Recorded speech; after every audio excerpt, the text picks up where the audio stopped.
new genre taking over screens around the country, and it's called Dad TV.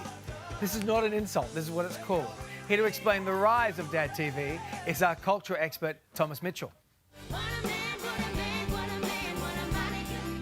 It looked like hell. That's because I saw you gouge your man's eyes out. You started it. Look, Dad TV may not be cool, but it is highly watchable.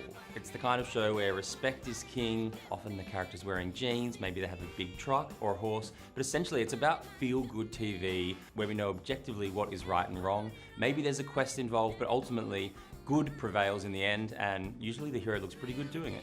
I think Dad TV is almost kind of like a reaction to overcomplicated TV. Like in the streaming era, you know, we're tired, we're exhausted, we get home, we just want to watch something that is easy and, you know, like just washes over us even if we're half asleep.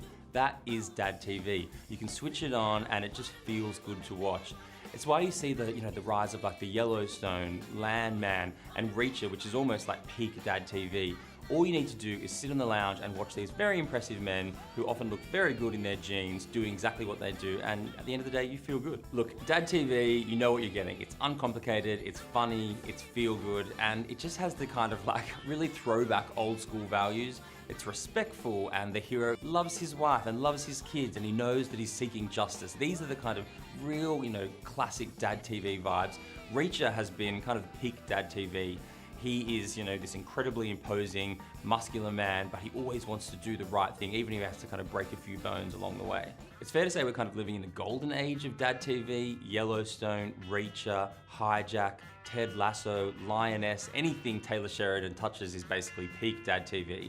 And I think people are really getting into this because, you know, I guess a lot of us want to have a throwback to this simpler time when we knew what was right and wrong, we knew what was good and bad, and it's easy to kind of project ourselves into this, you know, idyllic hero on screen. Yellowstone has, of course, become increasingly popular, and Kevin Costner's character is just, I mean, Dad to a T.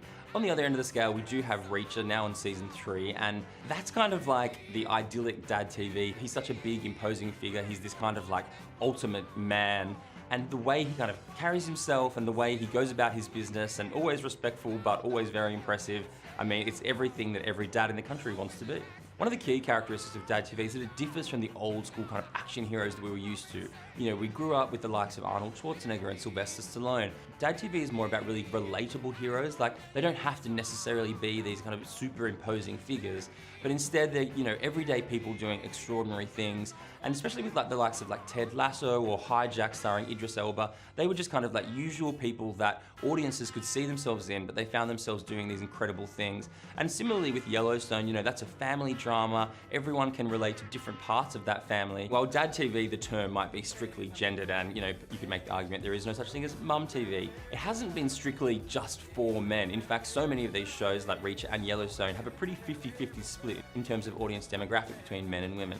What's really interesting though is that like Dad TV often features female protagonists. Shows like Day the Jackal and The Diplomat starring Kerry Russell, these are strictly Dad TV despite the fact, you know, the women are leading the charge. That's what's so good about Dad TV. It almost started as a like reductive label, but it's very much become all inclusive, and it's more about the kind of TV and the people who enjoy it rather than, you know, it strictly being about dads for dads and starring dads. I think the future of Dad TV is what will happen with most genres. It begins to splinter, and so we'll see different types of Dad TV emerge. There'll be fun Dad TV, aggressive Dad TV, family Dad TV. It'll become a kind of genre unto itself until, you know, it eventually dissipates. But right now, I think we should enjoy the fact we're in the golden age of Dad TV, and look, dads, mums, kids, everyone can enjoy it. You know, for a long time, the real extreme versions of masculinity we saw on screen, like the 80s and 90s with those superheroes played by the likes of Arnold Schwarzenegger and Sylvester Stallone, that was a really different version of, you know, I suppose Dad TV in a way.